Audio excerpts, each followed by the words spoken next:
بسم الله الرحمن الرحيم. بسم الله الرحمن الرحيم. السلام عليكم ورحمة الله وبركاته.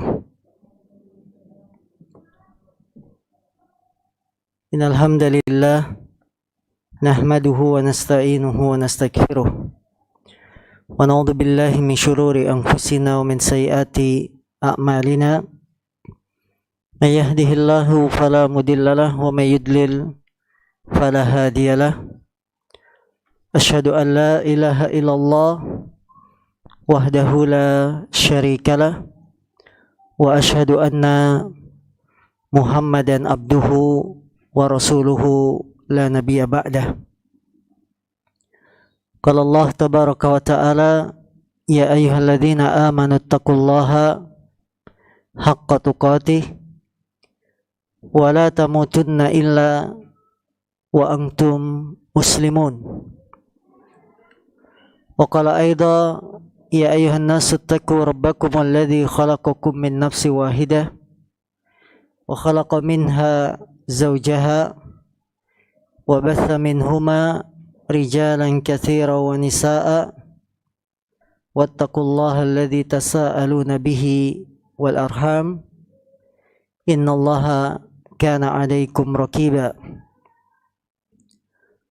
فإن أصدق الحديث كتاب الله وخير الهدي هدي محمد صلى الله عليه وسلم وشر الأمور محدثاتها فإن كل محدثة بدعة وكل بدعة ضلالة وكل ضلالة في النار. Saudari-saudariku, para ukhti muslimah, para ibu yang dimuliakan Allah Subhanahu wa taala. Alhamdulillah, pertama-tama kita bersyukur kepada Allah. Ini adalah pertemuan kita yang perdana dalam kajian khusus muslimah di setiap Kamis keempat insyaallah taala. Bahwa belajar agama, menuntut ilmu agama adalah sebuah kewajiban baik bagi muslim maupun muslimah.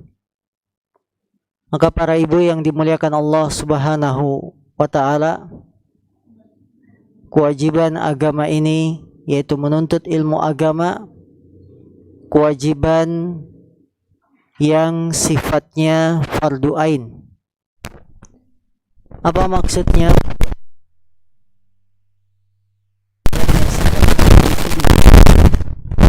Kewajiban perorangan dalam kita wajib melaksanakan sendiri, tidak bisa diwakilkan. Ilmu-ilmu yang sifatnya amal yang kita amalkan dalam kehidupan sehari-hari, maka wajib dipelajari oleh setiap muslimah. Ilmu-ilmu yang kita tidak bisa beribadah kepada Allah dengan benar, maka ilmu-ilmu tersebut harus kita pelajari sendiri. Ilmu tentang akidah, ilmu tentang fikih ibadah, bagaimana kita toharoh, bagaimana sholat, bagaimana puasa dan seterusnya. Ini adalah ilmu-ilmu yang seorang tidak bisa untuk menyerahkan pada orang lain, tapi kita sendiri yang harus mengamalkan.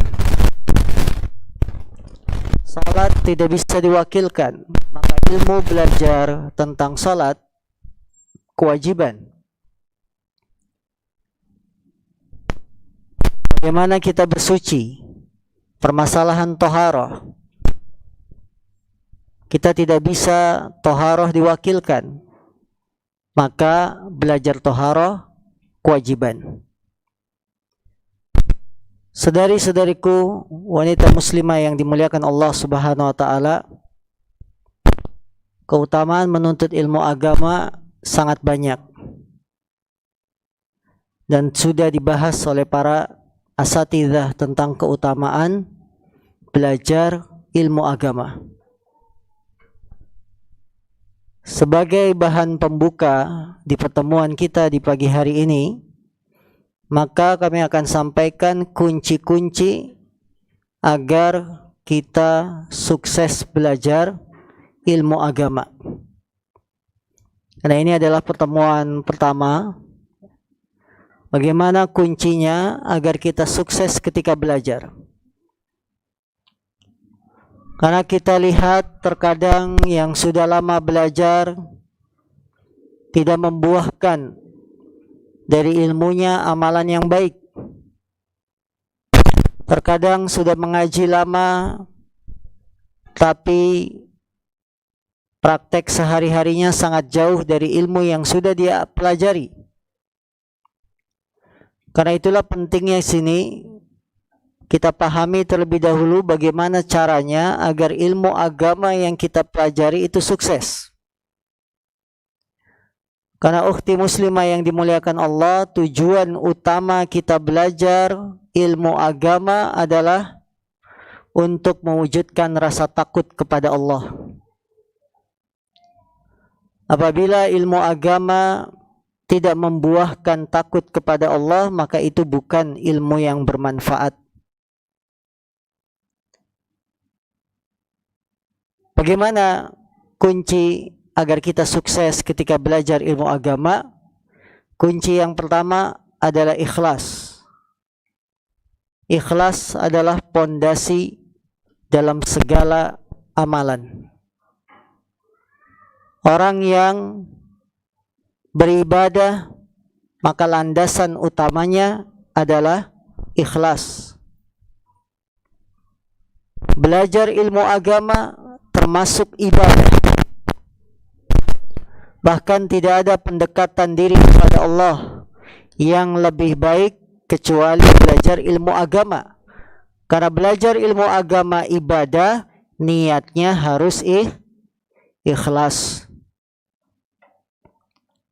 Allah berfirman, "Wa ma umiru illa liya'budullaha mukhlishina lahuddin." Dan tidaklah mereka diperintah kecuali agar beribadah kepada Allah dengan mengikhlaskan diri. Belajar ilmu agama butuh ikhlas. Apa maksudnya ikhlas dalam belajar ilmu agama? Bahwa kita menuntut ilmu agama itu karena mencari akhirat. Yang dimaksud ikhlas, kita belajar ilmu agama mencari akhirat. Kita belajar ilmu agama untuk meniatkan menghilangkan kebodohan dalam diri kita.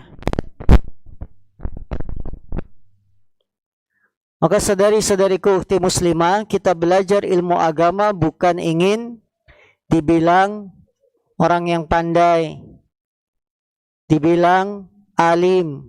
Tidak, tapi kita belajar ilmu agama untuk menghilangkan kebodohan dalam diri dan tidak mencari perkara-perkara dunia. Saudariku ukhti muslimah, masalah niat ini sangat penting. Jadi jangan sampai ibu-ibu belajar ilmu agama itu cuma ingin dibilang orang yang alim, berilmu, dibilang orang yang salehah, atau ingin saing-saingan. Yang menuntut ilmu agama bukan untuk saing-saingan, bukan untuk berdebat. Rasulullah sallallahu alaihi wasallam beliau bersabda, "Man talabal ilma liyumari bihi sufaha aw liyasrif wujuhan nas ilaih falahun nar." Barang siapa yang menuntut ilmu agama untuk mendebat orang-orang yang bodoh atau untuk mencari wajah manusia agar berpaling kepadanya, artinya dia belajar ilmu agama untuk mencari perhatian manusia, maka orang yang semacam ini tempatnya di neraka. Kita pun ingat hadis riwayat Muslim yang Rasulullah sallallahu alaihi wasallam mengabarkan ada 3 golongan yang dimasukkan ke dalam neraka. Di antara 3 golongan tersebut yang mengajarkan Quran, yang belajar Quran. Apa niat mereka? Mengajarkan, belajar Quran, niatnya supaya dibilang qari, ahli baca Quran. Salah niat, tempatnya di mana? Dimasukkan ke dalam neraka. Perhatikanlah para ibu, ukhti muslimah yang dimuliakan Allah. Mereka masuk neraka bukan karena sebab mencuri. Masuk neraka bukan karena sebab berzina. Masuk neraka bukan karena sebab membunuh. Tapi mereka masuk neraka gara-gara salah niat. Yang belajar Quran ingin dibilang alim, qari. Yang sedekah ingin dibilang orang dermawan. Yang jihad di jalan Allah ingin dikatakan pahlawan. Salah niat membuat akibatnya fatal, dimasukkan ke dalam neraka. Maka di sini pentingnya niat yang saleh para ibu yang dimuliakan Allah. Ketika kita belajar agama, luruskan niat. Betapa banyak dengan niat yang lurus membuahkan hasil yang manis. Kunci kedua agar kita sukses belajar ilmu agama adalah ketakwaan. Ibu-ibu yang dimuliakan Allah, inti dari ilmu untuk mewujudkan ketaatan kepada Allah. Allah berfirman, innama yakhsyallaha min ibadihil ulama.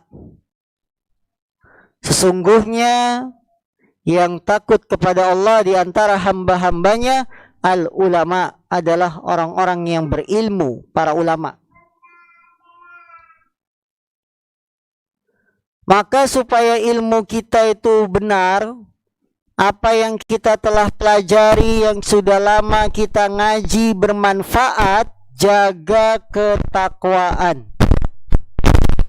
Karena maksiat akan menghilangkan ilmu yang sudah kita pelajari. Para ibu yang dimuliakan Allah, kadang kita miris, sedih. Banyak yang sudah ngaji, tapi praktek seharinya tidak menggambarkan ilmunya. Ngajinya sudah lama, tapi kalau bayar hutang, telat. Tidak tepat janjinya. Padahal dia mampu bayar. Padahal ilmunya sudah jelas. Matlul ghani zulmun. Menunda-nunda bayar hutang padahal mampu, sebuah kezaliman. Sudah lama mengaji tapi masih bermain riba. Ini mana ilmunya? Tidak bermanfaat. Tidak diiringi dengan ketakwaan sehingga ilmunya tidak berguna dan tidak bisa bermanfaat bagi dirinya sendiri. Maka ukhti muslimah, agar kita sukses mengaji, agar kita sukses belajar, hiasi diri dengan ketakwaan. Satu ketika Imam Syafi'i mengadu kepada gurunya Imam Waqi'.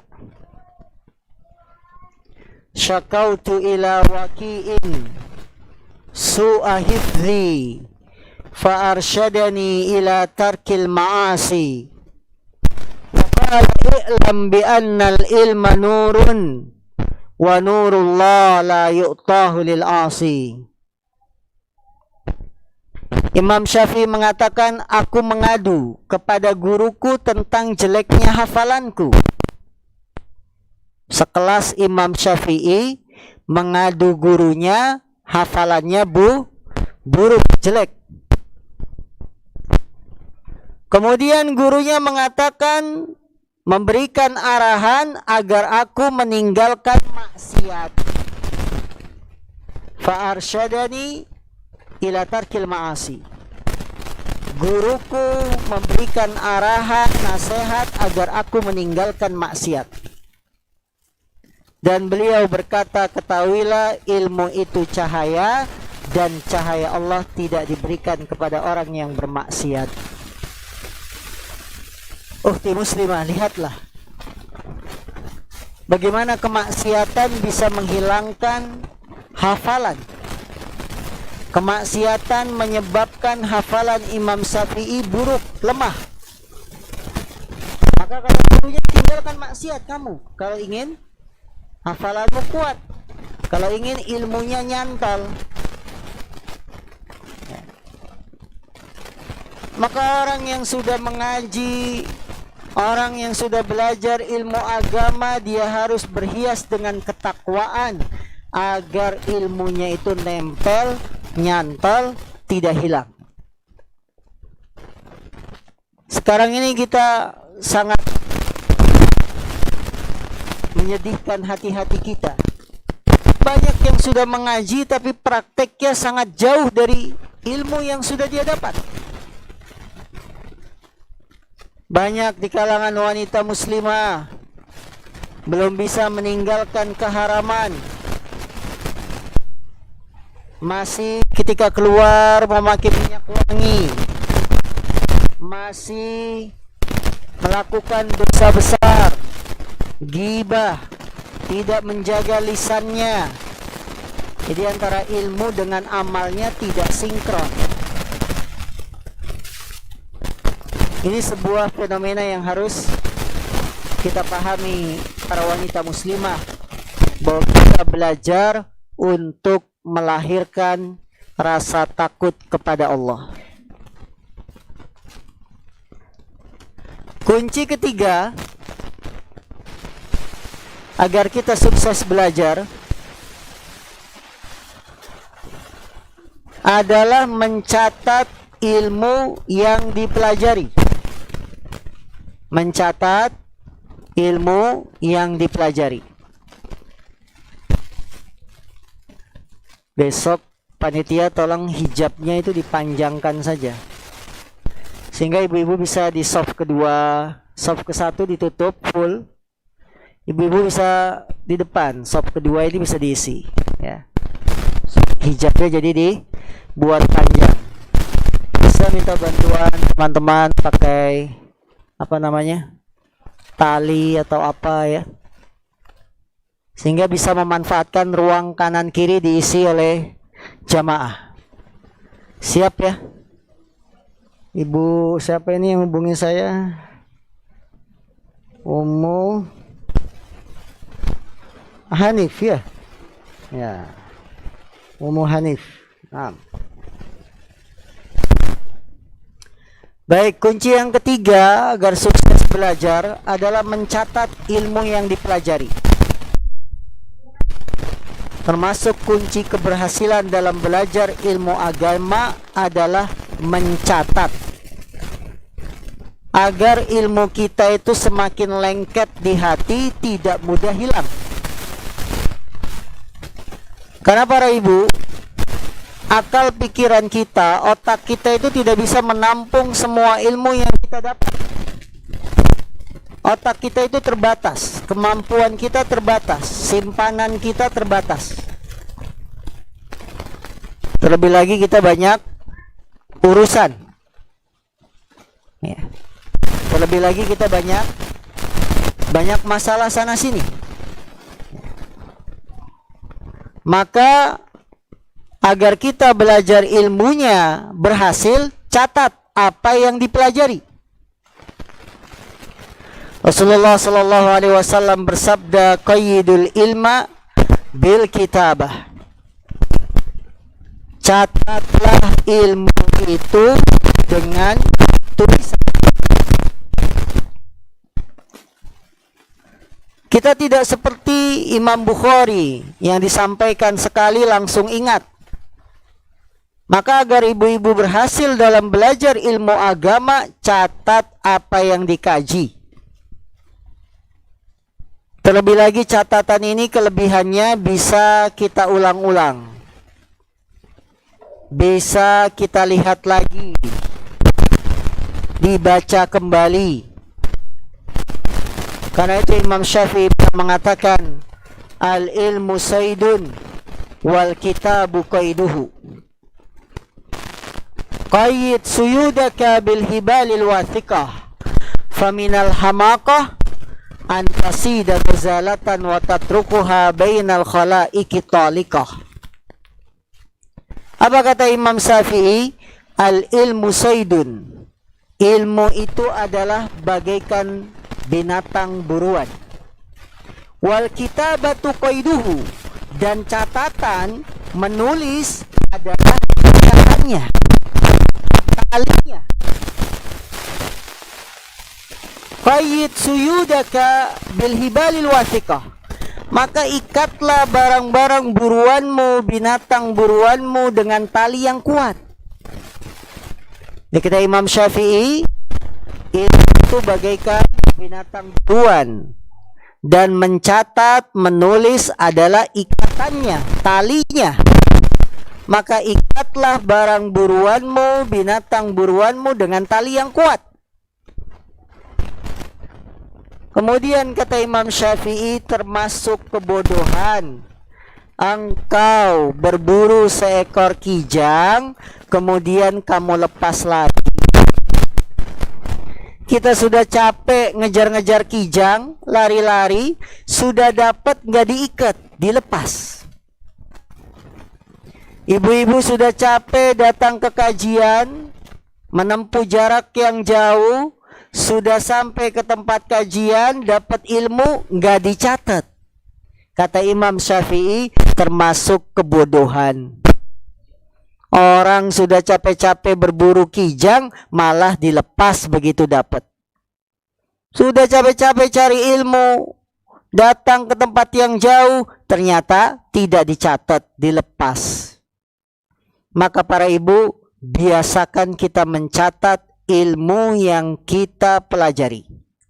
Dan jangan diremehkan. Karena ini bisa menjadi kenangan manis nanti saat usia kita sudah tua. Ya, kita tunjukkan ke anak cucu, ya, lihat tulisan nenek waktu masih muda, apa sekarang sudah nenek-nenek, ya. Nah seperti itu. Jadi tulis, catat dengan tulisan yang rapi. Apalagi para ibu kan biasanya kreatif, setiap judul dikasih stabilo pink, nanti sub bahasan lain lagi stabilonya, ya. Yang keempat, kunci belajar ilmu agama harus sabar dan sungguh-sungguh. Menuntut ilmu agama itu butuh kesabaran. Sabar dalam menempuh jenjang ilmu, tahapannya. Sabar dalam memahami pelajaran. Sabar dalam menerima pelajaran yang sulit. Sabar menerima penjelasan dari ustadznya. Kadang ada ustadz yang enak menyampaikan, ada yang menyampaikannya bikin ngantuk. Sabar berjalan menempuh tempat belajar. Semuanya butuh kesabaran, semuanya butuh kesungguhan. Maka mengaji itu bukan icip-icip. Dibuka kelas tahsin hari pertama yang daftar 50 orang. Begitu hari kedua pelajaran mulai sulit, pertemuan ketiga seleksi alam. Mereteli. Apa mereteli? Berguguran di tengah jalan. Lepas kajian tahsinnya. Dibuka kelas bahasa Arab, semangat, ikut. Ya. Pertemuan pertama banyak yang ikut. Pertemuan kedua, ketiga mulai hilang. Tidak tahan dan tidak sabar dengan sulitnya belajar. Inginnya instan. Inginnya belajar yang enak-enak. Ini termasuk kegagalan dalam menuntut ilmu agama. Belajar itu butuh kesabaran. Al-Imam Bukhari sampai punya guru 1000. Beliau berkeliling dunia di saat transportasi tidak semudah sekarang. Bagaimana bisa punya guru 1000 berkeliling dunia kalau tidak sabar? Naik apa? Tidak ada pesawat, tidak ada mobil, tidak ada motor. Berjalan kaki mengelilingi dunia demi meraih ilmu. Buah kesabaran Imam Bukhari, hasil karya tulisnya yang berjudul Kitab Sahih Bukhari, menjadi kitab paling sahih setelah Al-Quran. Buah kesabaran. Belajar itu lama. Jangan ingin cepat mendapatkan hasil. Sabar. Sabar menempuh jenjangnya, tahapannya. Imam Ahmad mengatakan, waqaftu babal haid tis'a sinin hatta fahimtuhu. Apa kata Imam Ahmad? Aku belajar bab tentang haid selama 9 tahun sampai aku paham. Itu sekelas Imam Ahmad belajar masalah haid nifas 9 tahun sampai benar-benar aku paham. Kita bahasa Arab setahun 2 tahun mundur, sebulan 2 bulan pindah. Kurang sabar. Tidak ada ilmu yang instan. Harus dengan kesabaran kalau ingin bisa. Imam Ahmad belajar haid 9 tahun. Ibu-ibu siapa yang sudah belajar bab haid?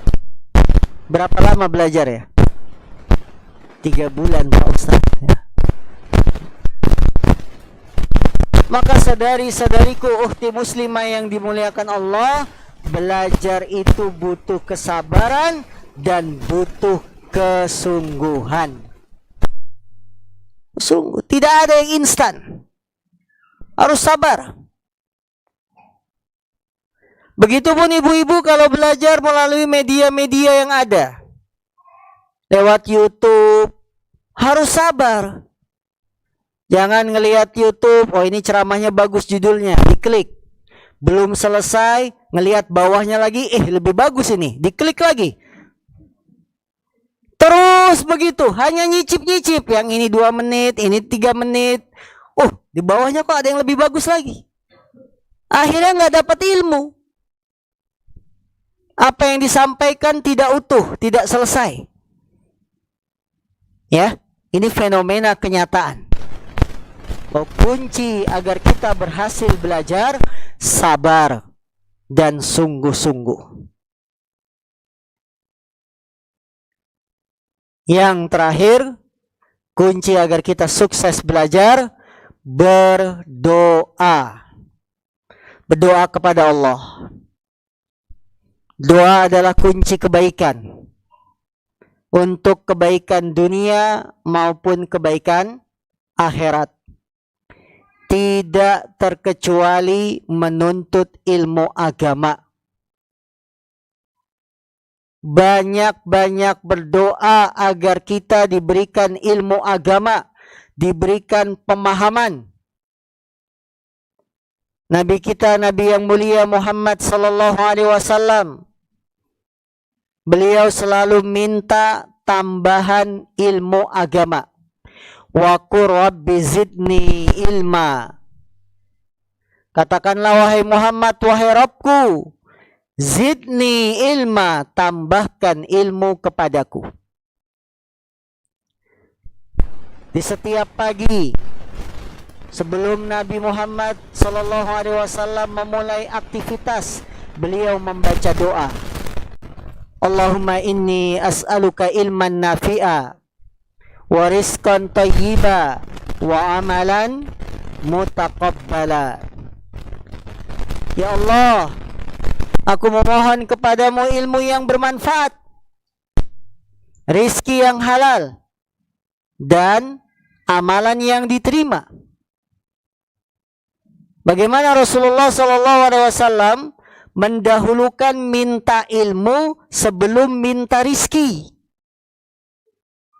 Rasulullah mendahulukan minta ilmu sebelum minta rizki, sebelum minta amalannya diterima. Kenapa Rasul meminta yang pertama ilmu? Karena ilmu itu modal untuk dapat rizki yang halal. Karena ilmu itu modal agar amalan kita diterima oleh Allah Subhanahu wa taala. Maka Rasul minta yang pertama ilmu.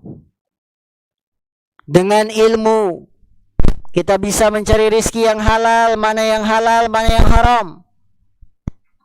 Dengan ilmu kita bagaimana kita berjualan, karena sudah punya ilmu. Tidak boleh menipu, tidak boleh mengurangi timbangan. Dengan ilmu. Dengan ilmu kita bisa tahu amalan yang diterima, amalan yang ditolak. Amalan yang diterima kalau mencontoh apa yang diajarkan Nabi Muhammad SAW. Amalan yang ditolak jika membuat-buat perkara baru dalam agama. Maka saudariku, berdoa kepada Allah agar kita mendapatkan ilmu yang bermanfaat, agar ilmu yang kita pelajari dapat kita amalkan, menghasilkan rasa takut kepada Allah Subhanahu wa taala. Dan alhamdulillah kami sudah menulis di sebuah buku yang sudah kami terbitkan, Sukses Belajar Ilmu Agama Agar Tetap Semangat Ngaji Sampai Mati. Ya. Ini akan dibedah insyaallah hari Ahad besok di Masjid Baitul Ma'mur Telaga Sakinah. Ibu-ibu yang dimuliakan Allah SWT, kitab yang ada di hadapan kita judulnya adalah 100 dosa yang diremehkan wanita. 100 dosa yang diremehkan wanita. Buku ini ditulis oleh Syekh Abdul Latif bin Hajiz Al-Ghamidi. Syekh Abdul Latif bin Hajiz Al-Ghamidi. Buku ini kami sudah membahasnya sampai tuntas di daerah Duku Jamrut. Kemudian diulang lagi oleh kami Sabtu keempat di Masjid Baitul Ma'mur Telaga Sakinah. Sudah sampai poin ke-40. Dan sekarang adalah tempat yang ketiga kami membahas buku ini. Jadi yang di Duku Jamrut itu sudah selesai, sudah ganti kitab. Di Baitul Ma'mur Telaga Sakinah masih berjalan. Dan sekarang bersama ibu-ibu di perumahan Taman Sentosa.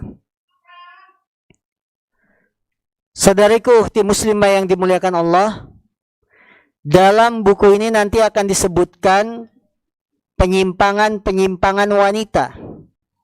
100 dosa dari sudut pandang sisi akidah, sisi toharoh, fikih, ibadah, pergaulan, dan seterusnya.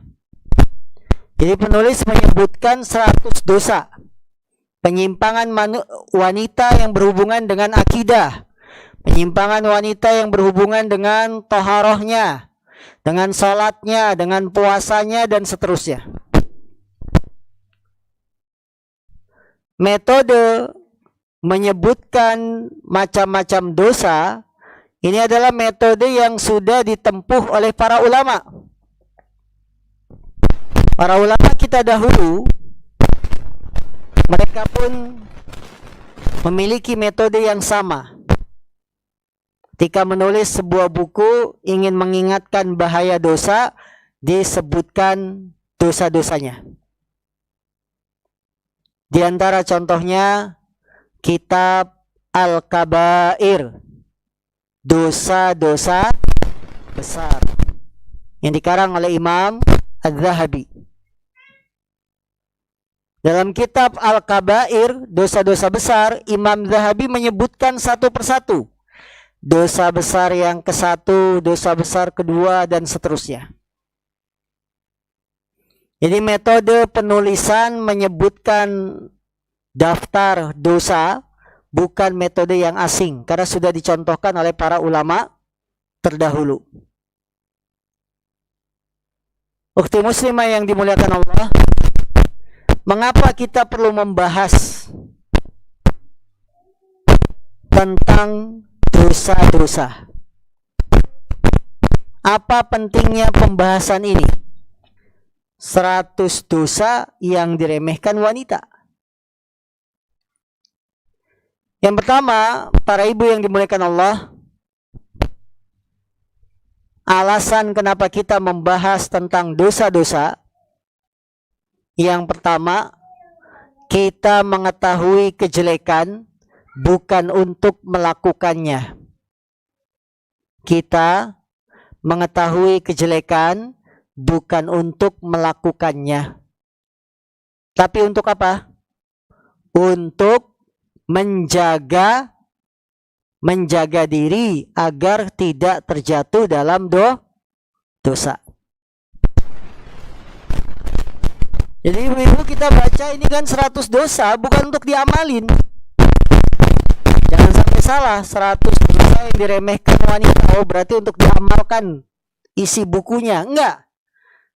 100 dosa yang kita akan sebutkan nanti itu agar kita menjaga diri tidak jatuh dalam 100 dosa ini. Jangan sampai salah paham, berarti Ustadz ngajarin 100 dosa buat diamalin.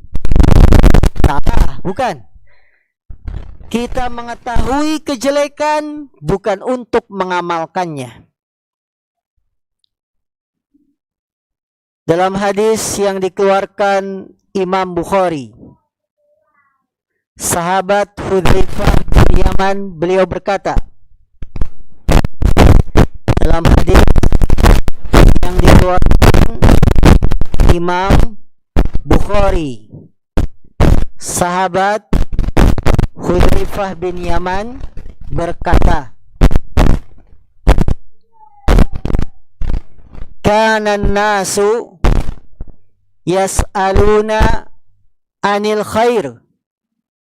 Kana nasu yas'aluna Rasulullah sallallahu alaihi wasallam anil khair. Wa sa'altuhu anis syarr makhafata ayyudrikani. Kata sahabat Hudzaifah bin Yaman, dahulu para sahabat mereka bertanya kepada Rasulullah tentang kebaikan-kebaikan, sementara aku bertanya kepada Rasulullah tentang dosa, tentang kejelekan. Jadi kata Hudzaifah, manusia sahabat di zaman Nabi itu banyaknya nanya tentang kebaikan. Wahai Rasulullah, amalan apa yang paling afdol? Amalan yang afdol adalah salat pada waktunya, berbuat baik sama orang tua. Dalam kesempatan yang lain, ya Rasulullah, ajarkan kami amalan yang bisa memasukkan ke dalam surga. Jadi kata Hudzaifah, para sahabat itu kalau tanya Rasulullah tentang kebaikan, sementara aku bertanya Rasulullah tentang kejelekan, tentang dosa. Jadi yang lain kalau nanya Nabi tentang kebaikan, Hudzaifah nanya Nabi tentang kejelekan, tentang keburukan. Kenapa? Kata Hudzaifah, makhafatan an yudrikani, karena aku khawatir dosa itu bisa mengenaiku. Karena khawatir aku terjatuh dalam dosa.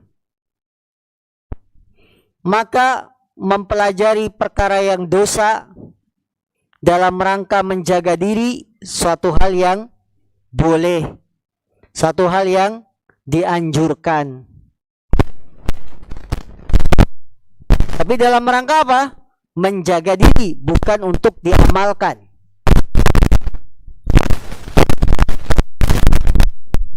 Seorang misalkan belajar tentang apa? Yang haram. Dia mempelajari, tapi untuk menjaga diri, bukan untuk diamalkan. Hukum seputar hukum seputar riba dalam dunia perdagangan. Maksudnya apa? Supaya kita tidak mengamalkan riba tersebut. Dan itu boleh. Inilah alasan pertama kenapa kita perlu membahas 100 dosa yang diremehkan. Itu apa? Kita mempelajari keburukan, bukan diamalkan. Alasan kedua, kenapa kita pilih pembahasan tentang dosa, tentang kebaikan, karena tabiat manusia banyak bersalah. Karena tabiat manusia banyak bersalah. Rasulullah sallallahu alaihi wasallam bersabda, "Kullu bani Adam khata wa khairul khata'ina at-tawwabun." Setiap anak Adam banyak melakukan kesalahan, dan sebaik-baik orang yang bersalah adalah yang taubat. Tabiat manusia itu salah. Tabiat manusia banyak berubah. Maka karena kita sifat tabiat kita adalah banyak salah, harus banyak-banyak berbekal dengan ilmu supaya dosa kesalahan kita tidak semakin menumpuk atau banyak. Manusia banyak salahnya, maka kita mempelajari 100 dosa agar dosa ini tidak menumpuk, tidak semakin banyak dari hari ke hari. Perlu kita belajar, perlu kita mengetahui ya, kesalahan-kesalahan tangan wanita yang sering. Alasan ketiga kenapa kita perlu belajar dosa, bab pelajaran materi tentang dosa. Alasan ketiga, karena permusuhan setan dengan anak Adam sampai hari kiamat. Permusuhan setan dengan anak manusia akan ada sampai hari kiamat. Setan sangat membenci manusia dari jalan yang lurus. Setan sangat berkeinginan kuat untuk menjatuhkan manusia ke dalam dosa, dan itu sampai hari kiamat. Maka tidak berhenti-henti setan itu membujuk agar kita berdosa, karena setan lagi cari teman-teman yang bisa diajak ke neraka. Setan punya singgasana di dasar lautan. Ya, pimpinannya setan iblis, singgasananya di dasar lautan. Tapi bukan di segitiga Bermuda. Ya. Setiap hari iblis mengirim bala tentara ke dunia. Apa tugasnya? Satu, menceraikan pasangan yang istri, dipisahkan. Dua, tugasnya menyesatkan manusia dari jalan yang lurus, agar manusia berdosa, bermaksiat. Kalau diantara bala tentara iblis pulang ke dasar lautan membawa kabar, saya sudah menceraikan pasangan suami istri, saya sudah membuat si A jatuh melakukan dosa, maka iblis akan memuji tentara ini. Kamu tentara hebat, kamu tentara spesial. Ya. Itu misinya iblis di dunia. Karena permusuhan ini sampai hari kiamat, permusuhan antara setan dengan anak manusia, maka kita harus berbekal ilmu. Agar kita tidak menjadikan setan itu sebagai teman. Agar kita waspada dengan bujukan setan yang ingin membawa kita jatuh dalam dosa. Permusuhan setan dengan anak manusia akan kekal sampai hari kiamat. Maka setan dijauhi. Langkah-langkah setan juga kita jauhi. Wala tattabi'u khutuwati syaitan, kata Allah, jangan kamu ikuti langkah-langkah setan. Kalau zaman sekarang setan malah dipelihara. Setan bisa dibeli online sesuai spesifikasinya. Kalau spesifikasinya hebat, sehari bisa ngumpulin uang 1 juta, harganya mahal nih setan kayak gini. Ya, ada kriterianya, harganya beda-beda. Ada harga, ada barang. Ya. Maka inilah ukhti muslimah, para ibu yang dimuliakan Allah, 3 alasan kenapa kita perlu membahas tentang masalah-masalah tentang seputar dosa.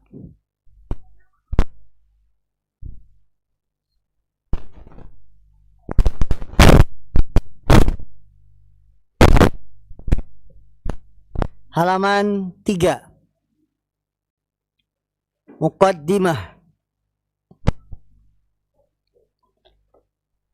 Amma ba'du, adapun setelah itu, penulis beliau mengatakan, sungguhnya kaum wanita berada dalam bahaya yang besar. Bagaimana tidak, padahal Nabi SAW bersabda, ittala'tu fil jannah fara'aitu aktsara ahliha al-fuqara wattala'tu fin nar fara'aitu aktsara ahliha an-nisa. Sungguh wanita berada dalam bahaya yang besar karena Rasulullah SAW bersabda, aku melihat surga dan ternyata penghuni surga yang paling banyak adalah orang-orang miskin, fuqara.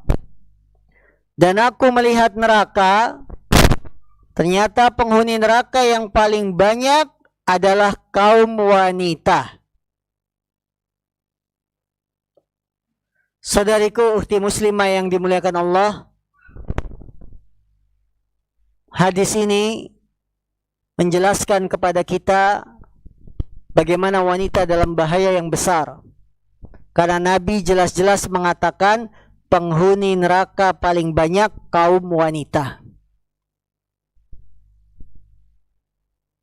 Di dalam riwayat yang lain, kenapa wanita menjadi penghuni neraka yang paling banyak?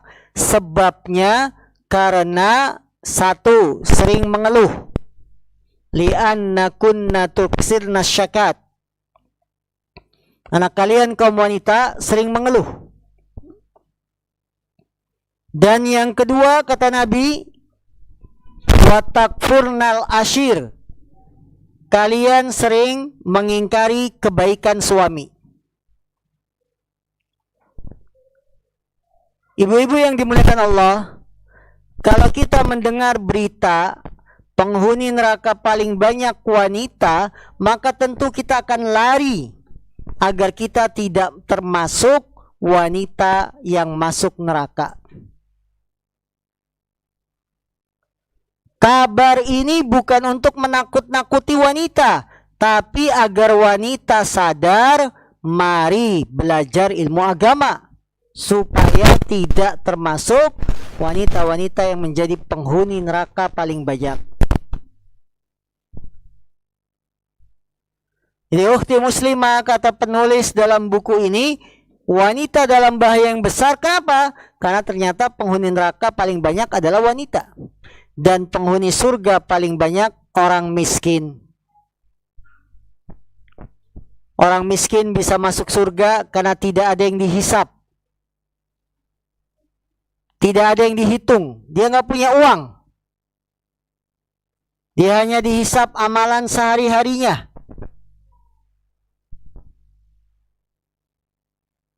Maka orang-orang yang diberikan rezeki lebih, orang kaya dan lain-lain, ini nanti malah dihisap, ditanya, kamu dapat uang dari mana? Katanya ada 900 M. Ya, dihisap. Dari mana uang ini? Korupsi, mencuri, merampok, dan seterusnya. Maka pantaslah orang-orang miskin itu penghuni surga paling banyak, karena tidak ada yang dihisap dari mereka. Yang kedua, penghuni neraka paling banyak wanita. Bagaimana para wanita dengan kekurangan akalnya?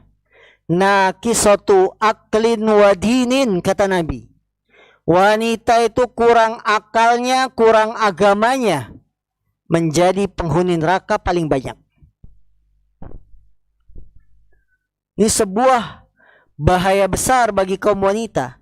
Kalau kita mendengarkan ini, harusnya kita lari agar tidak termasuk golongan penghuni neraka paling banyak. Bagaimana cara larinya? Dengan belajar ilmu agama, dengan belajar Quran, belajar hadis Rasulullah SAW. Wanita menjadi penghuni neraka paling banyak.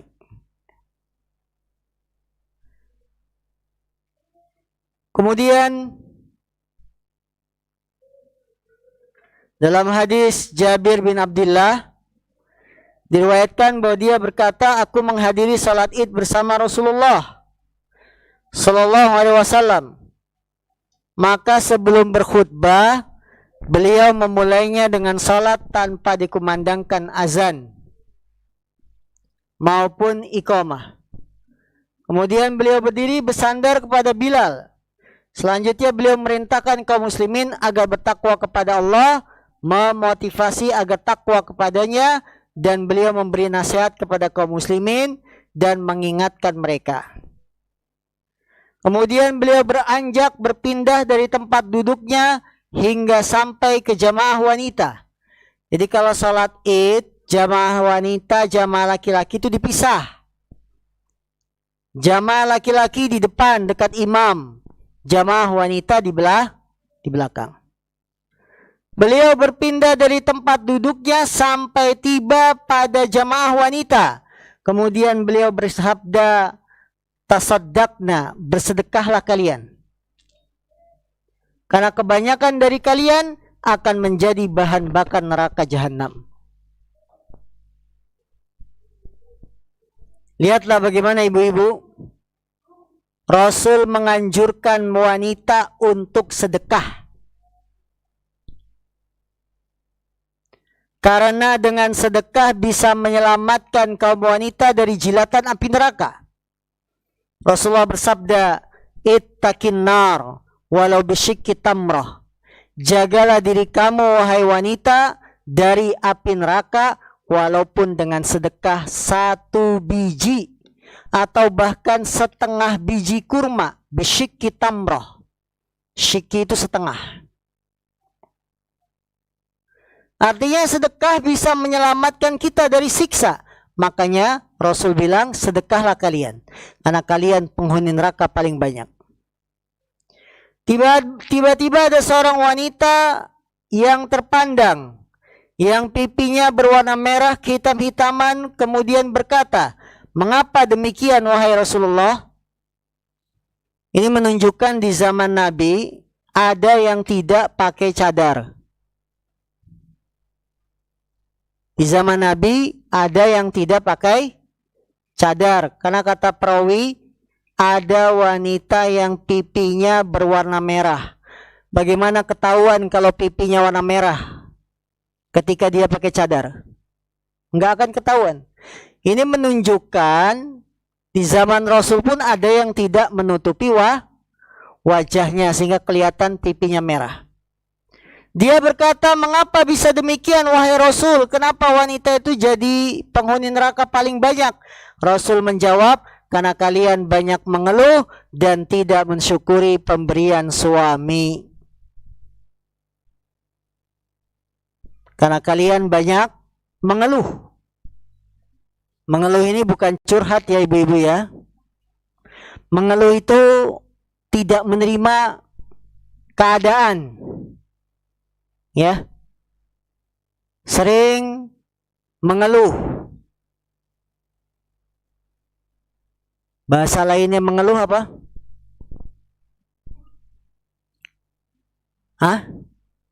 Apa selain mengeluh? Tidak menerima keadaan. Mas, mbok yo ditambahi nafkah bulanannya. Tidak pernah cukup. Uangnya selalu dihabiskan apa yang diberikan suami, mengeluh. Itu tetangga aja baru beli kulkas. Isinya bisa kelihatan dari luar. Showcase. Ya. Tetangga beli mesin cuci. Pintunya cuma satu loh mas. Kita kan pintunya banyak. Ya. Mesin cuci satu pintu. Mengeluh, tidak pernah puas. Dan banyak mengingkari kebaikan suami. Dalam sebagian riwayat, andaikan suaminya berbuat baik sepanjang tahun, kemudian ada satu kesalahan suami yang dilihat istri, maka istrinya akan bilang, "Kamu tidak pernah berbuat baik." Padahal sudah 1 tahun berbuat baik, salah cuma satu, menghapus semua kebaikan. Peribahasanya apa? Air susu dibalas. Ya. 1 titik apa? Nila setitik merusak susu sebelangga. Ini sebab kenapa wanita menjadi penghuni neraka paling banyak. Tidak bersyukur dan banyak mengeluh. Maka ibu-ibu yang dimuliakan Allah Subhanahu wa taala, di depan suami kita, ya, kita ngobrol, bukan mengeluh, ngobrol. Ngobrol, gimana mas pekerjaan? Tanya. Ini sekarang biaya semua naik. Bensin naik, listrik naik, telur naik. Minyak goreng ikut naik, semuanya. Ya ngobrol saja, bukan mengeluh. Ya kalau mengeluh dia tidak pernah merasa puas. Selalu kurang, selalu kurang. Dan jangan sekali-kali mengingkari kebaikan suami yang sudah berbuat baik kepada kita. Syukuri pemberiannya, kasih semangat, kasih doa. Semoga Allah memberkahi rezeki yang Allah titipkan sama kita. Nah, seperti itu. Jangan sampai kita menjadi wanita-wanita yang merugi. Yang dikabarkan oleh Rasul, aku melihat neraka, ternyata penghuninya yang paling banyak adalah kaum wanita.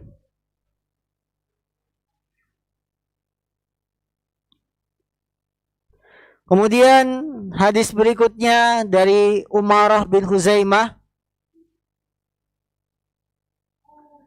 menggambarkan ketika Umarah bin Huzaimah dia berkata, kami bersama Amr bin As saat melaksanakan ibadah haji atau umrah, Kami melihat seorang wanita yang mengenakan kalung dan cincin sedang menengadahkan tangannya di atas sekedup. Kemudian Amr bin As berkata, dahulu ketika kami bersama Rasulullah di tempat ini, beliau bersabda, lihatlah, apakah kalian melihat sesuatu? Kami menjawab, kami melihat rombongan burung gagak. Di tengah-tengahnya ada seekor burung gagak berwarna putih, sedang paruh dan kedua kakinya berwarna merah. Kemudian Rasulullah bersabda, kaum wanita tidak akan masuk surga kecuali seperti seekor gagak putih ini di tengah-tengah rombongan burung gagak yang ada hitamnya. Maksudnya apa? Agar manusia banyak bersedekah, agar manusia banyak bersyukur, kaum wanita semuanya. Maka ibu-ibu, tidak ada masalah kalau ibu-ibu punya penghasilan pribadi untuk sedekah. Misalkan ibu-ibu jualan, boleh. Asalkan jangan menyibukkan dari tugas kewajiban kita di rumah. Ingin bantu suami, ya, ibu-ibu punya penghasilan apa, silakan. Jual baju, jual cilok, boleh. Tapi niatkan dengan bekerja ini, dengan jualan ini untuk bisa bersedekah sehingga diri kita selamat dari api neraka. Bersedekahlah kalian. Menunjukkan pada kita salah satu agar selamat dari neraka itu sedekah. Kalau yang tidak ingin bekerja, tidak ingin jualan, maka bilang ke suami agar istri diberikan jatah khusus selain jatah bulanan. Ibu-ibu kalau dikasih nafkah, itu langsung blok semuanya, atau ada dipisahin buat ibu-ibu. Ini bulanan 5 juta, buat kamu 1 juta, jadi 6 juta dikasih. Atau udah, ini dihemat-hemat. Kalau ibu-ibu punya jatah khusus, berarti itu adalah uang ibu-ibu yang bisa digunakan untuk sedekah. Jadi para suami hendaknya kalau ngasih nafkah, istri kita diberikan bagiannya. Bagaimana mungkin kita gaji yang bantu di rumah, setrika, nyuci, tapi istri tidak dikasihkan jatah bulanannya, ya. Gimana mungkin kita punya supir, kita gaji, sementara istri yang sehari-hari sibuk di rumah tidak ada jatah khusus dari suaminya. Ya, ini. Jadi saudari-saudariku yang dimuliakan Allah, hadis-hadis ini menggambarkan bagaimana kegelisahan kita bahwa banyaknya wanita-wanita yang menjadi penghuni neraka. Wanita yang beriman, beramal soleh, tentu dia akan tergerak hatinya. Bagaimana cara supaya selamat? Bagaimana cara supaya tidak masuk sabda Nabi, kalian penghuni neraka paling banyak. Kalau ada yang bertanya, apa sebabnya wanita itu banyak salah, banyak maksiat? Bukan berarti laki-laki tidak punya salah, laki-laki pun banyak salahnya. Penulis di sini mengatakan di antara sebabnya condong kepada dunia. Lebih mengutamakan hawa nafsu, lebih mengedepankan kenikmatan dunia daripada kenikmatan beribadah. Condong terhadap perkara dunia. Ibu-ibu yang dimuliakan Allah Subhanahu wa taala, dunia itu kita butuhkan. Dunia untuk menegakkan ibadah kepada Allah. Tapi kalau selalu pikiran kita dunia, mengutamakan dunia, itulah yang akan membawa pada kebinasaan. Dunia itu tidak lebih mulia dari seekor bangkai. Hina dunia itu. Maka kalau wanita sudah mengikuti hawa nafsu, mengikuti dunia, hancur. hidupnya selalu untuk dunia. Mengikuti perkembangan mode, mengikuti fashion yang berkembang. Tidak ada satupun model gamis baru kemudian dibeli sampai numpuk di lemarinya. Sepatu gonta-ganti, jam gonta-ganti demi untuk pamer. Nggak boleh. Apalagi wanita-wanita kalau beli baju cuma alasannya lucu. Alasannya unyu-unyu. Bukan butuh. Bukan karena kebutuhan, tapi gaya hidup. Ih, bagus ya gambarnya unyu-unyu. Padahal tidak butuh. Ya. Nah, ini harus diatur oleh wanita muslimah agar selamat, tidak condong dengan dunia. Harus merasa cukup dengan pemberian Allah. Karena kalau kita gaya hidup yang diikuti, kita tidak akan pernah bersyukur kepada Allah Subhanahu wa taala. Tapi orang yang kaya adalah yang kaya hatinya. Rasulullah SAW bersabda, "Warda bima qasamallah takun agnan nas." Ridholah kamu dengan apa yang telah Allah bagikan, maka kamu akan menjadi orang yang paling kaya. Sebab kedua, kenapa wanita banyak menyimpang? Karena bodoh terhadap agama Allah, tidak mau mencari ilmu syar'i atau ilmu agama. Maka ibu-ibu, kajian-kajian seperti ini ya, walaupun sebulan sekali atau bahkan ada yang sepekan sekali, diikuti. Tentunya sesuai kemampuan kita.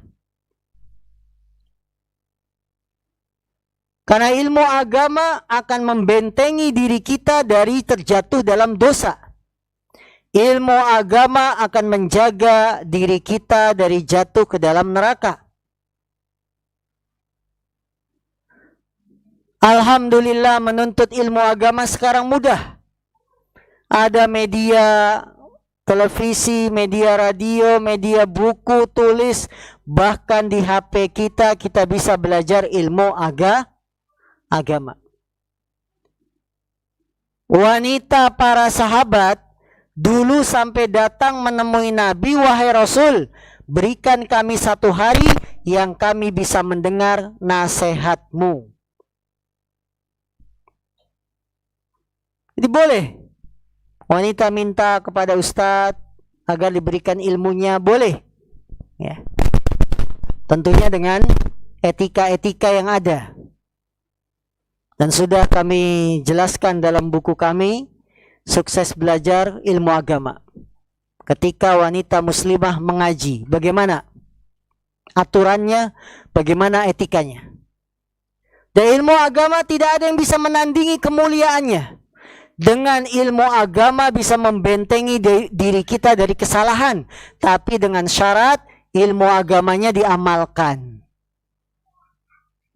Kalau ilmu agamanya tidak diamalkan, tidak berguna. Sama saja. Ini yang kita ingatkan, bahwa dalam mengaji harus melahirkan rasa takut kepada Allah. Sudah ngaji masih berhubungan dengan lawan jenis. Sudah mengaji masih pacaran. Sudah mengaji masih selingkuh. Ini hati-hati. Masih menggoda suami orang. Masih merusak rumah tangga orang. Na'udzubillahi min dzalik. Jadi ilmu agama itu justru ingin membentengi diri kita. Bukan malah kita terjerembab dalam dosa padahal kita sudah punya ilmu agamanya. Ya. Maka ukhti muslimah, ini yang dikatakan penulis sebab kedua, karena bodoh terhadap agama Allah, tidak mau mencari ilmu agama. Sebab ketiga, karena taklid buta, mengikuti orang-orang yang tersesat, yang tidak ada ilmu, tidak ada petunjuk. Ibu-ibu, kalau kita beragama jangan taklid buta. Kita beragama itu harus mengikuti tuntunan Al-Quran, tuntunan hadis. Tidak semua ucapan kiai, ucapan ustadz diterima 100%. Ucapan manusia itu bisa salah, bisa benar, kecuali Rasulullah SAW ucapannya selalu benar. Maka dalam beragama, agar kita tidak jatuh dalam kesalahan dan dosa, jangan taklid buta tapi belajar. Baca buku, cari kebenaran. Bukan hanya taklid. Jangan bilang, Ustadz kan gak mungkin salah. Masa Ustadz bawa kita ke jalan yang sesat? Jangan bilang begitu, karena manusia itu memang tempatnya salah. Siapa bilang Ustadz tidak mungkin salah? Ustadz justru banyak salah. Ya. Maka tidak boleh kita taklid kepada seorang. Apapun yang dia katakan kita ikut, kita dengar, kita patuh. Tidak boleh. Karena taklid dilarang kecuali taklid kepada Rasulullah SAW. Kalau kita taklidnya kepada Rasul Nabi Muhammad, bagus. Apa yang dikatakan oleh Nabi kita terima, kita ikut, kita amalkan, bagus. Tapi selain Rasul tidak boleh taklid. Yang benar kita terima, yang salah harus dibuang. Faktor yang lain, lalai terhadap tujuan diciptakan manusia. Kenapa wanita banyak menyimpang? Karena lalai terhadap tujuan hidup. Tujuan hidup kita di dunia ibadah. Yang kadang-kadang tujuan ini justru kita lupakan. Ibadahnya tidak atau bahkan kurang, kita malah sibuk dengan dunia. Seharusnya dunia itu untuk menegakkan ibadah. Kita bekerja, cari nafkah, makan, minum, supaya bisa sholat. Ini diantara sebab-sebab penyimpangan. Lalai dengan tujuan hidup. Ya. Sebab berikutnya, banyaknya orang-orang yang mengajak ke pintu-pintu jahanam. Para ibu, dai, ustadz zaman sekarang itu banyak. Maka waspadai dai-dai, ustadz-ustadz yang mengajak kita ke jalan neraka. Kalau tidak waspada, kita akan terbawa-bawa. Apalagi wanita lebih mengandalkan perasaan. Ustadz ini enak nih. Jadi alasan ngikut apa? Enak. Bukan mengikuti dalil. Maka di dalam buku yang kami tulis ini ada panduan kepada siapa kita menuntut ilmu. Siapa yang berhak kita ambil ilmunya. Ya. Kalau bisa ibu-ibu datang besok hari Ahad. Di Cikarang Barat masih, Telaga Sakinah dekat. Ya. Pada siapa kita belajar? Pada siapa kita menuntut ilmu? Jangan hanya belajar menuntut ilmu, mencari yang paling banyak subscribe-nya, yang paling banyak followers-nya. Jadi standar kebenaran itu dilihat dari banyaknya orang yang like, followers, dan seterusnya. Ini nggak benar. Belajar ilmu agama bukan seperti itu. Belajar ilmu agama itu adalah dengan mengikuti guru-guru yang berpegang dengan dalil. Dalil dari Quran, dalil dari hadis. Bukan yang terkenal, bukan yang paling banyak, pengikut YouTube-nya. Ya tidak. Maka inilah diantara beberapa sebab penyimpangan wanita. Dan akan kita lanjutkan bulan depan insya Allah. Mulai poin ke-1. Halaman 19 insyaallah ta'ala. Baik, ada pertanyaan? Silakan.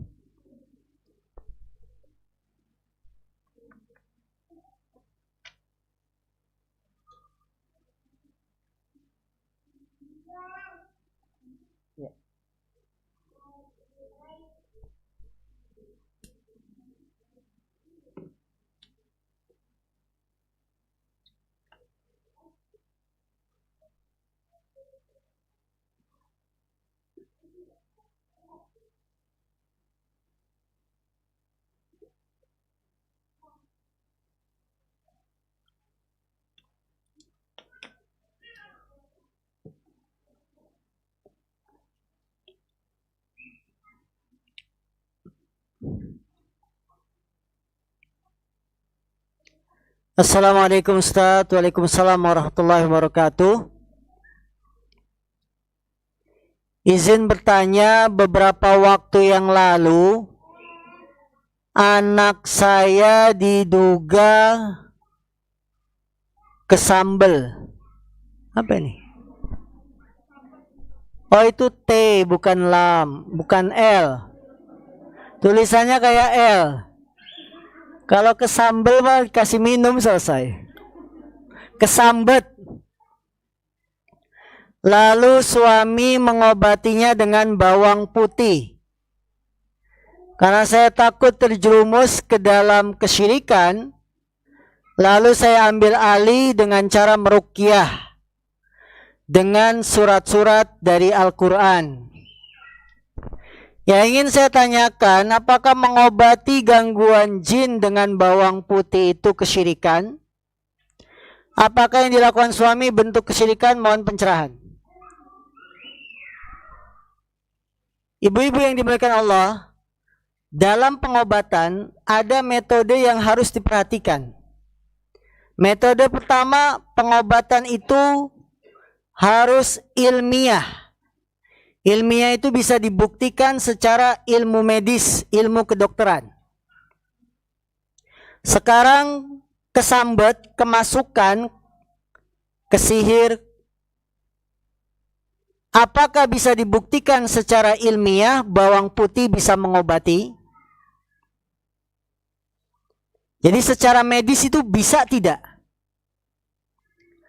Kalau bawang putih untuk mengobati apa? Penafasan, bisa? Sebagian bisa. Tapi untuk sihir, kemasukan, kesambet, apakah bawang putih terbukti secara medis, ilmiah bisa mengobati atau tidak? Itu pertanyaannya. Kalau tidak bisa dibuktikan secara medis, maka bawang putih tidak boleh dipakai. Jadi dalam berobat harus teruji secara klinis. Secara dunia ilmu kedokteran itu nyambung. Bukan hanya berdasarkan pengalaman.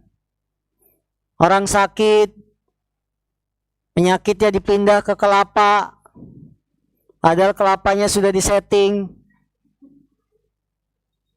Ya? Enggak benar pengobatan semacam ini. Hanya untuk menipu manusia, hanya akal-akalan. Yang datang dari agama, orang kalau kemasukan, kerasukan, itu dengan menggunakan diantaranya daun bidara. Ibu-ibu tahu daun bidara? Ambil dengan jumlah daun yang ganjil, ya. Dibejek itu diapain? Ditumbuk. Kemudian airnya, perasannya itu diminum. Insya Allah sihirnya hilang, jinnya juga hilang. Karena saya pernah pengalaman beberapa kali. Diminta datang, tiba-tiba malam-malam ketok-ketok pintu, Ustaz, tolong. Ya. Kebetulan depan rumah itu saya tanam memang daun bidara. Udah ngantuk-ngantuk bawa daun bidara, suruh bejek minum. Dengan izin Allah sembuh, langsung sadar. Itu yang datang dari agama justru daun bidara. Atau cara yang ibu tempuh, dibacakan surat-surat Al-Quran. Karena satu ketika pernah kejadian di zaman Nabi, sahabat Abu Sa'id Al-Khudri singgah di suatu kampung, ternyata pimpinan kampungnya sedang sakit. Kemudian dibacakan oleh sahabat Abu Sa'id surat Al-Fatihah. Sebelumnya pimpinan kampung ini sudah berobat kemana-mana nggak sembuh. Begitu dibacain Al-Fatihah langsung sembuh. Maka sahabat Abu Sa'id diberikan hadiah yang banyak. Dikasih kambing, dikasih yang lain. Berita ini sampai pada Nabi. Kemudian Nabi bilang, dari mana kalian tahu bahwa Al-Fatihah itu bisa mengobati? Ini menunjukkan membacakan ayat Quran kepada orang yang sakit boleh. Tapi ayat-ayat Quran yang jelas, bukan komat kamit, bukan Arab-Arab yang tidak jelas. Ya, Arab maklum apa Arab apa. Tapi Arabnya itu jelas, doanya itu jelas. Rabban nasi isfi anta syafi, itu kan jelas. Ayat Quran jelas. Ini syarat ruqyah. Sekarang itu orang-orang yang dikatakan orang pintar, kalau qomat kamit nggak jelas apa yang dia bilang. Doa dari Quran bukan, doa dari hadis bukan, qomat kamit aja. Dan dia pun nggak bisa bahasa Arab. Ini nggak boleh. Jadi ruqyah harus dengan ayat Quran, doa-doa yang jelas. Ini cara kedua untuk menghilangkan kerasukan, kemasukan, dan lain-lain. Maka apakah perbuatan suami ibu itu syirik atau tidak? Ini perlu dilihat. Terbuktikah secara medis bahwa bawang putih itu bisa mengobati orang yang kesurupan dan lain-lain? Bolehkah setrika baju menggunakan pewangi pakaian yang wanginya dapat tercium oleh orang lain ketika dipakai? Ibu-ibu yang dimuliakan Allah, larangan wanita adalah memakai minyak wangi, parfum. Apa ciri minyak wangi atau parfum? Parfum atau minyak wangi cirinya itu baunya semerbak. Semerbak itu apa? Menyebar. Semerbak itu menyebar. Dari jarak 100 meter wanginya sudah kecium. Itu berarti minyak wangi. Kalau pewangi yang beredar sekarang hanya bisa dicium oleh orang yang pakai baju. Kadang dari sini nggak bisa kecium. Itu pewangi. Maka memakai baju menggunakan pewangi boleh dengan syarat pilih pewangi yang baunya itu tidak semerbak, tidak tersebar. Ya. Itu beda minyak wangi dengan pewangi. Maka ibu-ibu yang punya masalah bau badan, jangan pakai minyak wangi. Atau bajunya lecek, jangan pakai minyak wangi, pakai minyak telon. Minyak kayu putih, remason. Iya kan? Yang penting kan tujuannya baunya hilang. Baunya hilang diganti bau remason, alhamdulillah. Kenapa minyak wangi dilarang? Karena minyak wangi bisa membangkitkan syahwat. Kira-kira kalau nyium bau remason bangkit syahwatnya? Ya? Enggak, orang paling menilai lagi sakit ini apa sudah nenek-nenek kan gitu. Masuk angin kan pikirannya begitu. Tapi kalau pakai minyak wangi, wah ini anak muda ini. Mengundang. Nah, begitu. Nah, jadi boleh pakai baju menggunakan pewangi pakaian boleh dengan syarat wanginya itu hanya sebentar, tidak lama, kemudian hanya dicium oleh yang memakai baju, ya. Karena rata-rata pewangi itu nggak ada yang tahan lama. Tapi kalau parfum bisa sehari, 2 hari, 3 hari. Apalagi parfum yang bagus.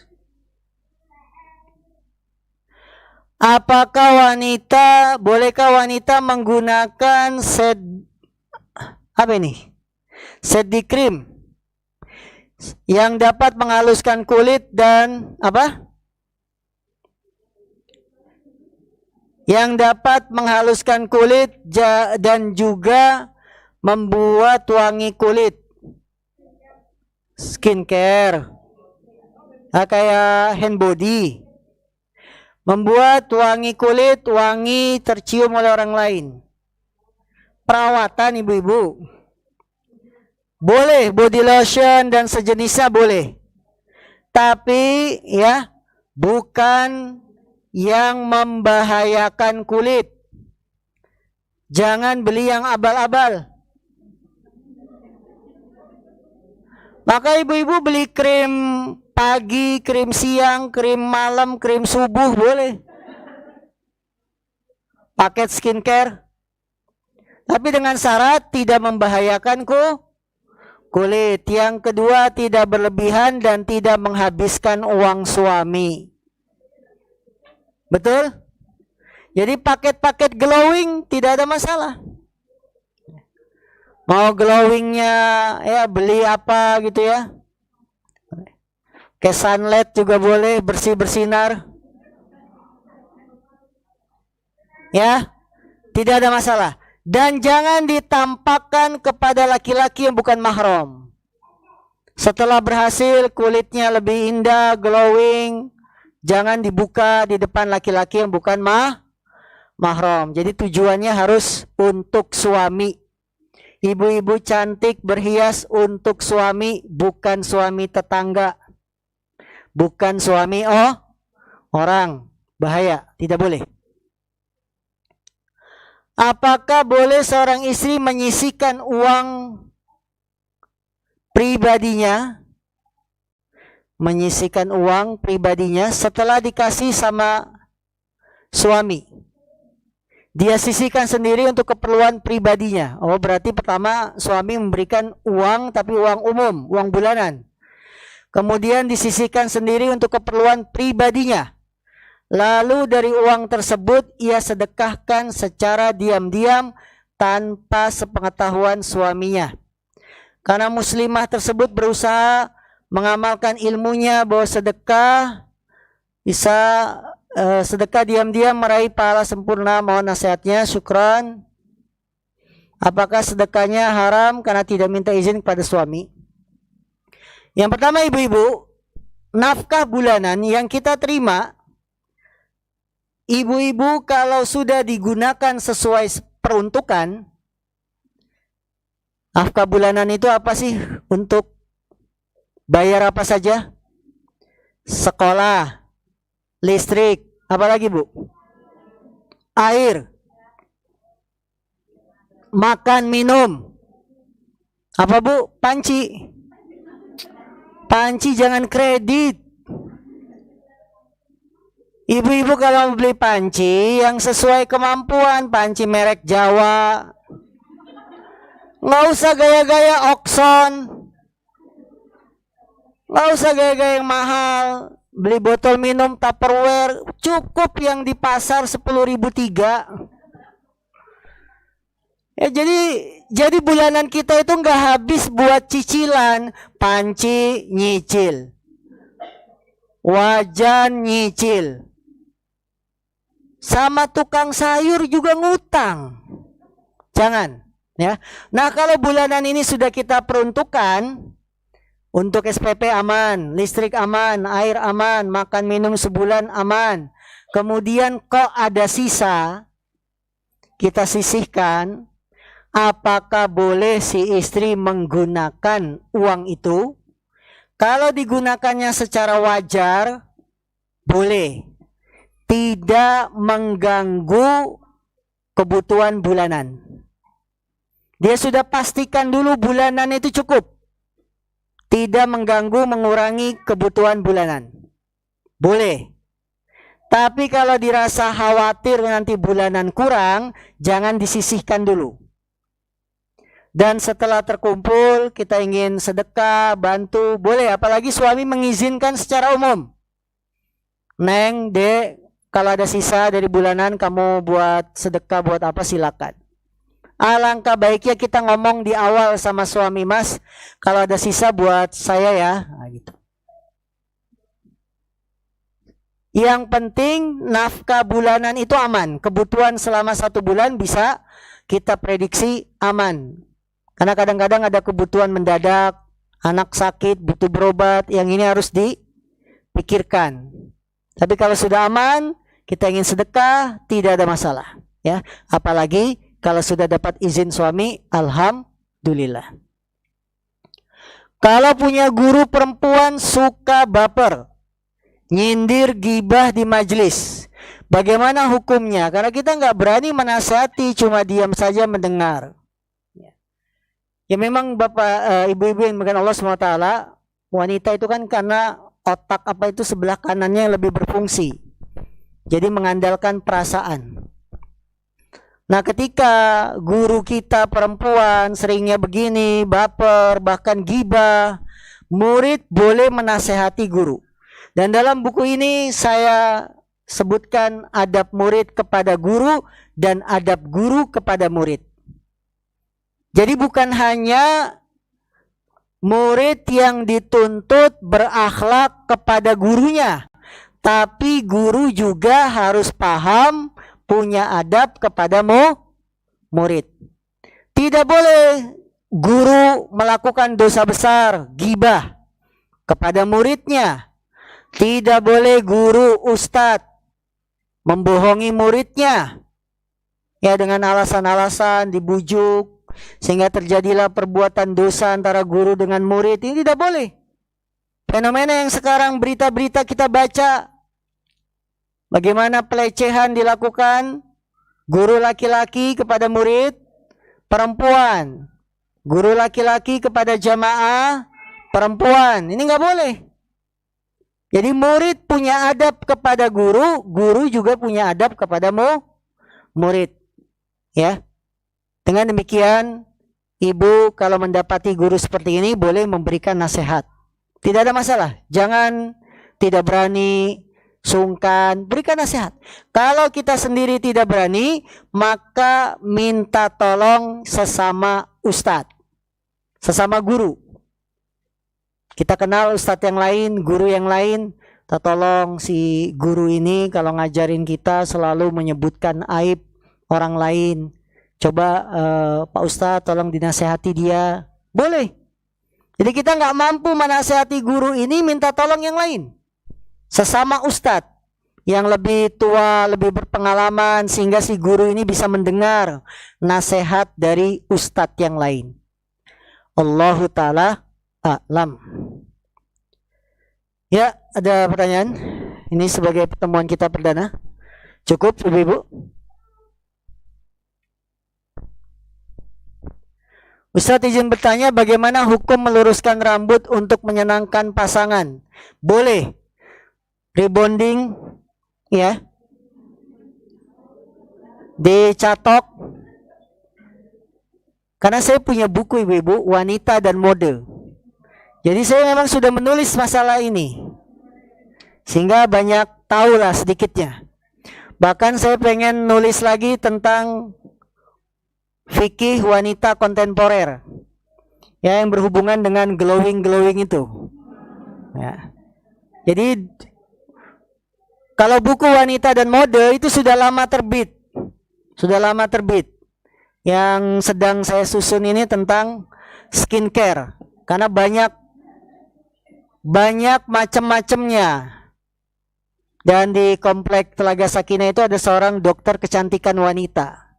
Saya pengen ajak duet nulis maksudnya. Nah, karena penting, banyak pertanyaan seputar ini. Rebonding itu boleh. Kenapa? Satu, dia tidak permanen. Yang keriting dibuat lurus tidak akan selamanya dia jadi keriting, betul? Sifatnya hanya sementara. Yang lurus dibuat keriting itu pun sementara, paling berapa bulan biasanya? Sementara, dia tidak permanen.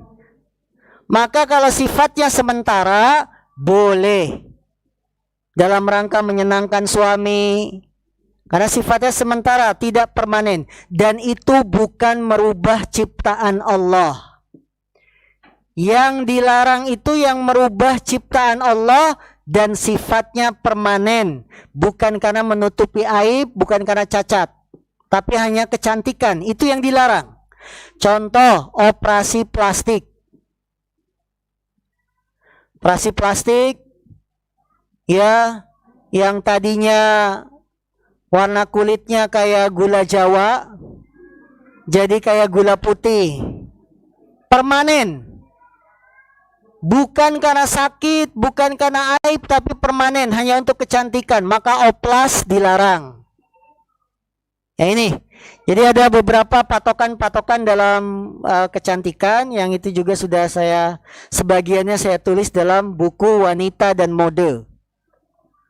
Jadi rebonding boleh tidak? Boleh. Baik, tanam benang. Yang sekarang ini memang tanam benang supaya tirus, supaya apa lagi, Bu? Ya, awet muda, kencang, yang tua kelihatan lebih muda. Ini juga termasuk pembahasan yang sedang saya dalami. Kalau membuat muda bukan untuk menipu, ya hanya sekedar perawatan karena wajah ini adalah titipan Allah. Bahwa kulit kita titipan siapa? Titipan Allah, bukan untuk menipu, bukan untuk tampil cantik. Maka hal itu dibolehkan. Yang sifatnya tidak permanen. Permanen tidak tanam benang. Yang saya tanya ke dokter kecantikan, dia tidak permanen. Maka kalau tidak permanen, tidak ada masalah. Boleh. Nah, Allah alam.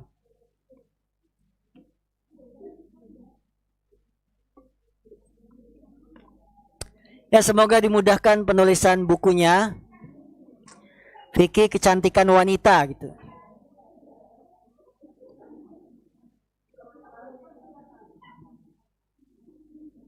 Ada lagi ibu-ibu?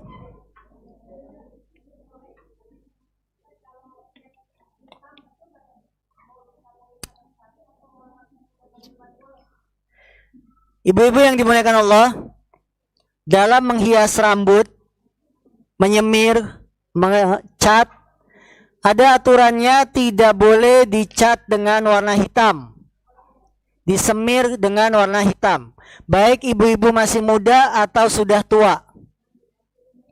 Warna hitam mutlak tidak boleh. Jadi kita kalau ingin menyemir, warna apa? Selain hitam, ungu, pirang, pink. Tapi untuk membuat hasil rambut yang dicat itu maksimal, misalkan kita pilih jingga. Jingga itu apa? Kok jingga ungu? Jingga itu orange. Orange itu bahasa Inggris. Orange bahasa Inggris, kita jingga bahasa Indonesia.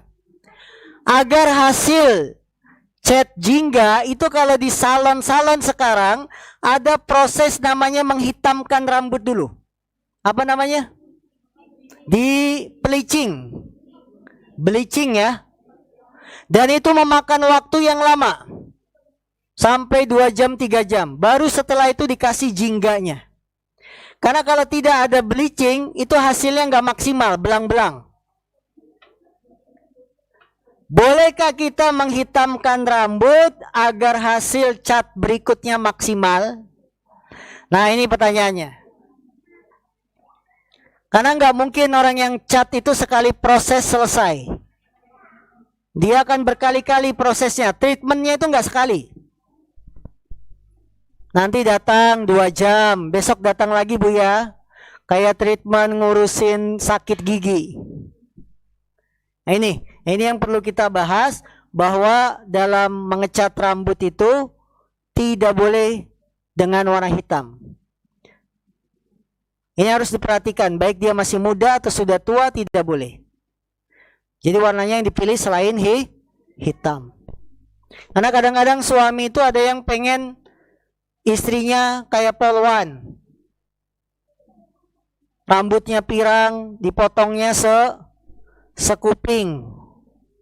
Ya, selama tidak melanggar aturan agama sah-sah saja. Tapi kalau sudah melanggar aturan agama, jadi tidak boleh. Pengen punya istri kayak barat, ayo rambutnya dibuat pirang. Padahal aslinya orang Jawa. Kebarat-baratan ya. Selama tidak melanggar aturan agama, boleh. Tapi kalau sudah melanggar, maka harus dihindari, walaupun atas perintah suami. Jadi walaupun suami menyuruh, kalau melanggar aturan agama, tidak boleh ditaati perintah suaminya. Ada lagi yang lain?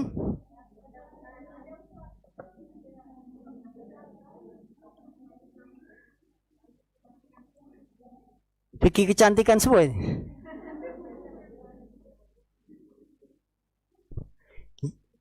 Izin bertanya Ustadz, tadi dikatakan bahwa Ustadz juga banyak salah.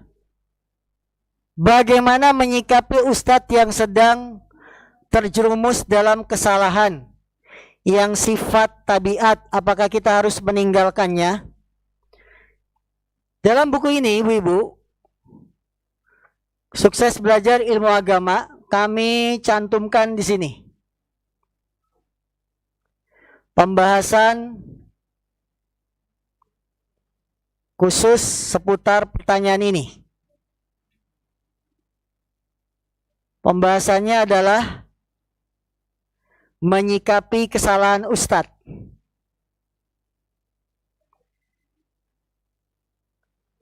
Bagaimana menyikapi kesalahan Ustadz? Ada 2 poin. Ada 2 poin.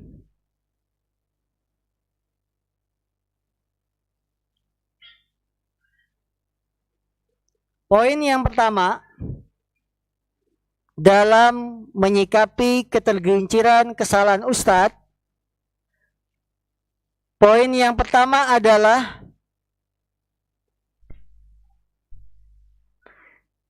kesalahannya tidak boleh diikuti. Kesalahannya tidak boleh diikuti.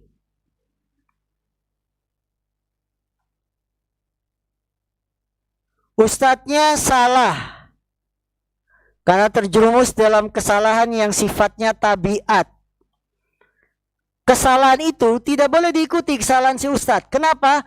Karena jelas yang namanya salah dilarang untuk diikuti. Agama kita melarang mengikuti kesalahan atau dosa. Ustadznya berdosa. Apa dosanya? Maksiat. Berhubungan dengan wanita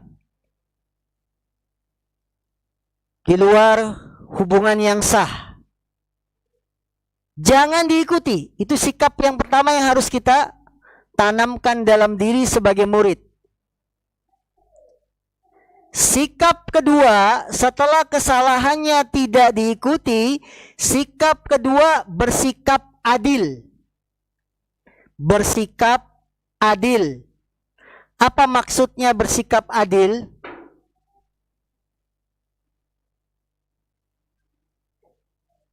Yang benar dari ustadz, dari ucapan kita ambil. Yang benar dari si ustadz berupa ucapan kebaikan kita ambil. Yang salah jangan diikuti, dibuang.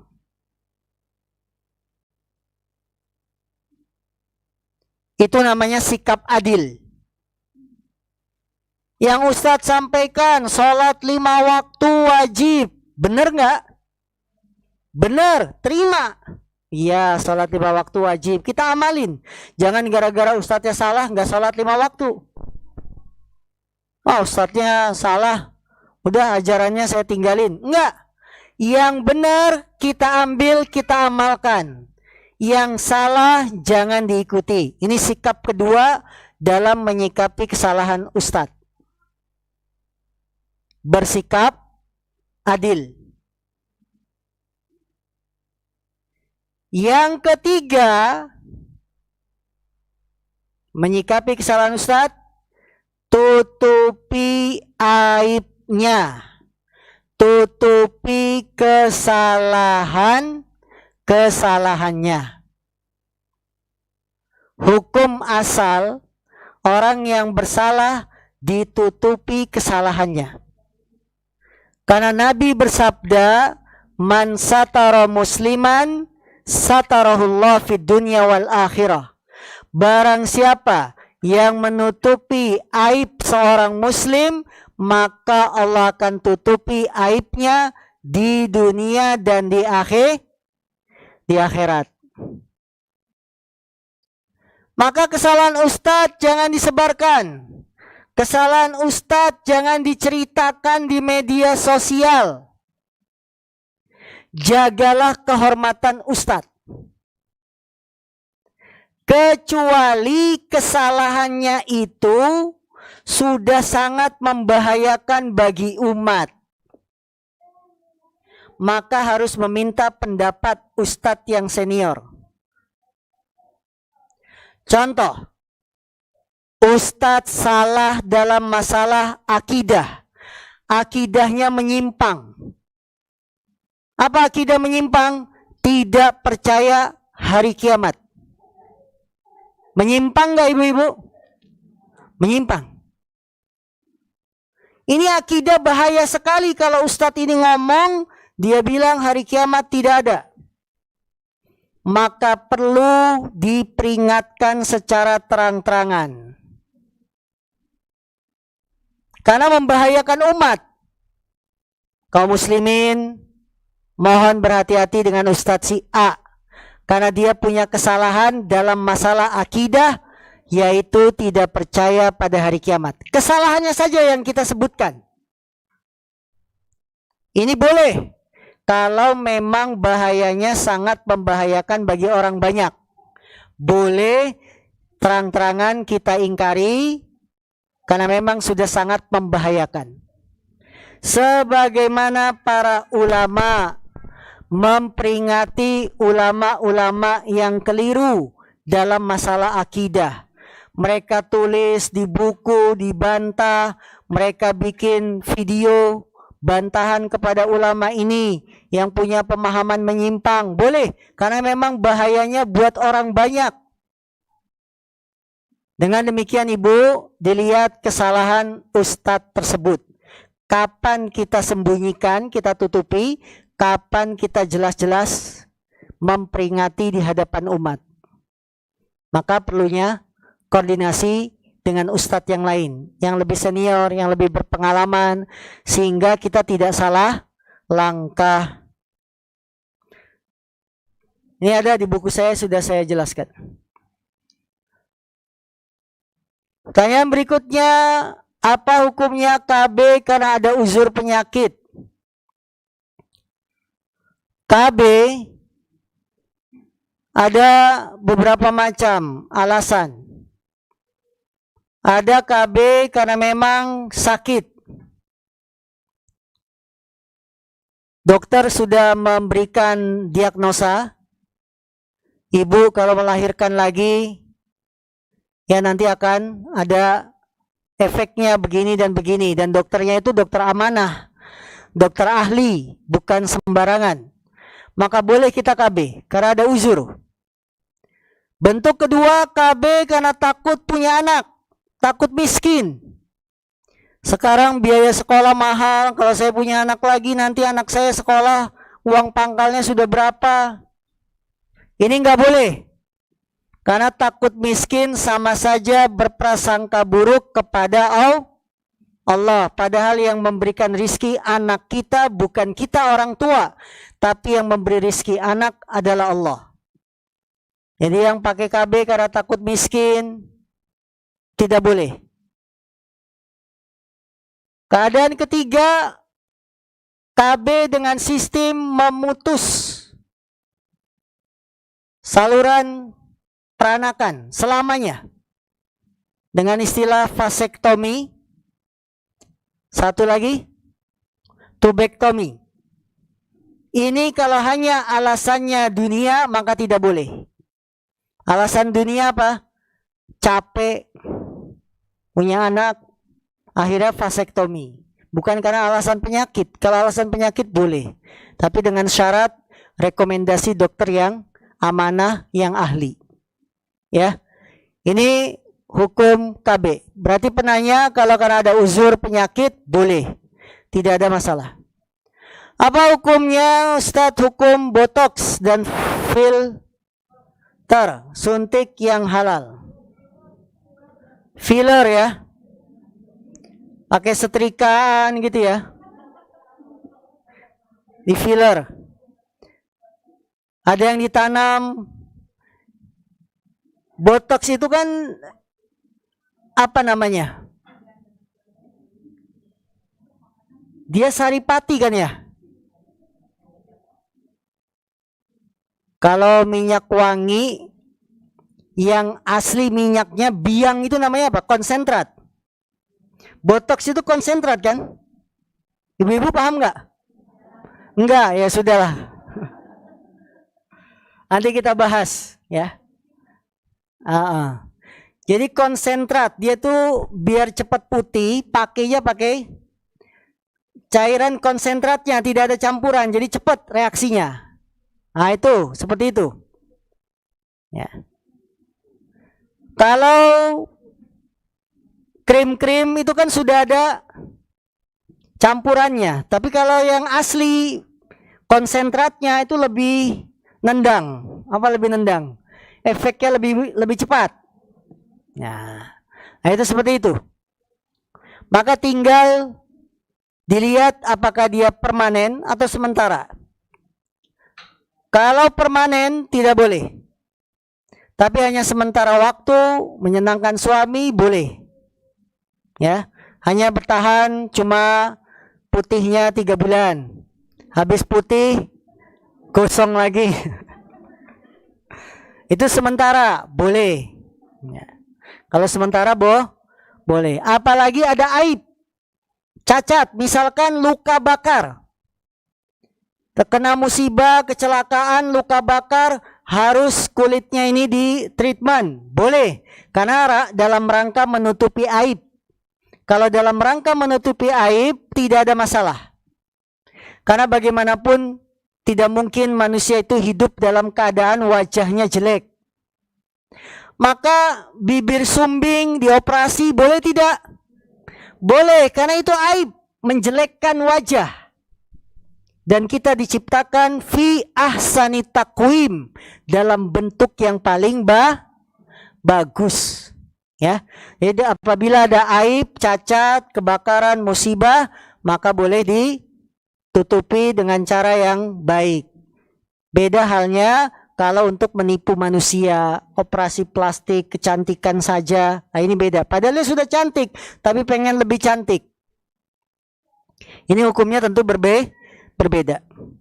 Allah alam, subhanaka wa bihamdika, asyhadu an la ilaha illa anta, astaghfiruka wa atubu ilaik, walhamdulillahirabbil alamin. Assalamualaikum warahmatullahi wabarakatuh. Bismillahirrahmanirrahim.